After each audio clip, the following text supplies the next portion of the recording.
Oh, hey.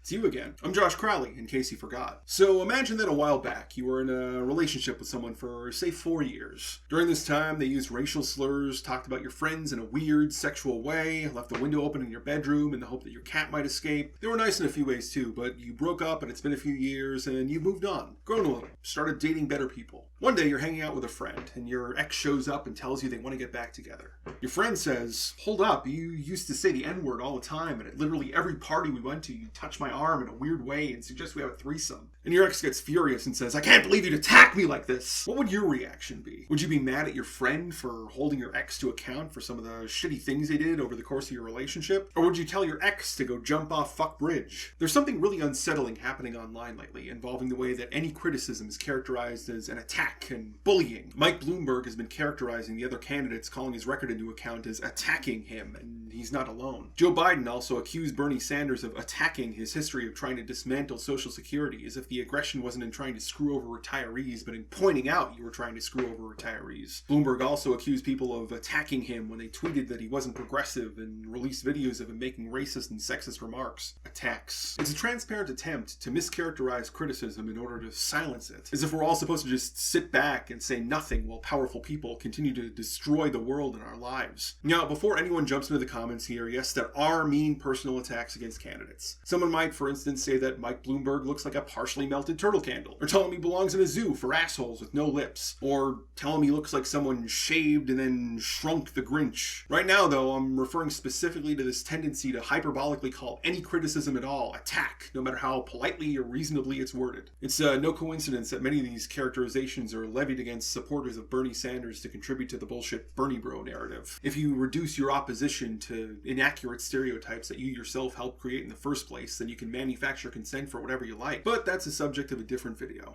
It's gonna look really silly if you don't have cards turned on. The thing about billionaires is that beyond a certain level of wealth, the money part doesn't really even matter anymore. At that scale, what you're accumulating is power more than anything. Power to control narratives and gaslight people by the masses. But that's the subject of yet another video.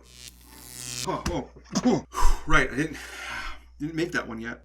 I'm new here, hi. In general, our language is veered toward increasing intensity, sensationalism. The escalation started in the era of shit like Jon Stewart eviscerates Bill O'Reilly, Stephen Colbert annihilates George W. Bush. Even in our own lives, we say stuff like, "Man, this change of plans is really going to negatively impact my night." And like probably 90% of the cases where impact is used, which is kind of a violent word when you think about it, something colliding forcibly with another thing, you could just use effect. Noted sex offender Louis C.K. had a good bit years ago about people using the word amazing to describe everything, but that dude can go fuck himself. Or, well, actually it might be worse for him if he didn't go fuck himself. You know that asshole emailed me the other day about tour dates? At the absolute very least, you should have to delete your mailing lists once you've been revealed as a sexual predator. Anyway, criticism is not an attack, and it's a little bizarre that we use the same phrasing to refer to, say, someone running up and slapping Bloomberg across the face with an out-of-its-shell fleshlight and someone saying his policies have been racist. I think the internet itself is largely to blame for our escalating hyperbole. We're all vying so hard for each other's attention that we have to figure out some way to stand out from one another. There are multiple orders of magnitude more informational sources bombarding our senses than there used to be, so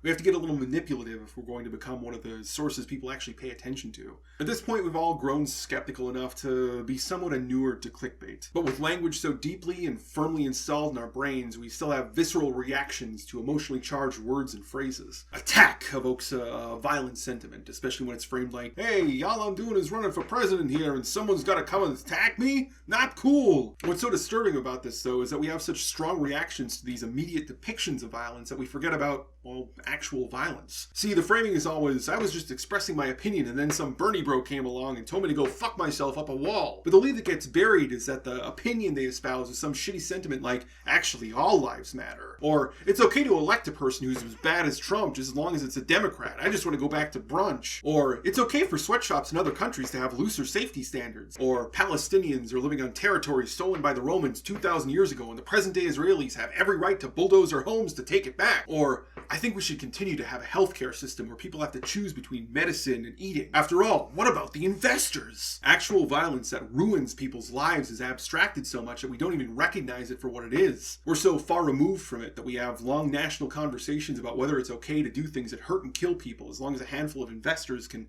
make enough money from it. And if you want to advocate for it on Twitter, you can. despite the many people who might die if you get what you want. But if someone tells you to go eat shit, that's somehow more violent. In Bloomberg's recent video ad cataloging all the mean and nasty Bernie bros, they actually edited one of the tweets so that it only showed the rude part. It was an angry response to someone effectively reinforcing the status quo by suggesting that it's preferable to stick with our shitty healthcare system and just navigate it better than actually fix it. Considering our healthcare system leaves millions out in the cold even if they have insurance.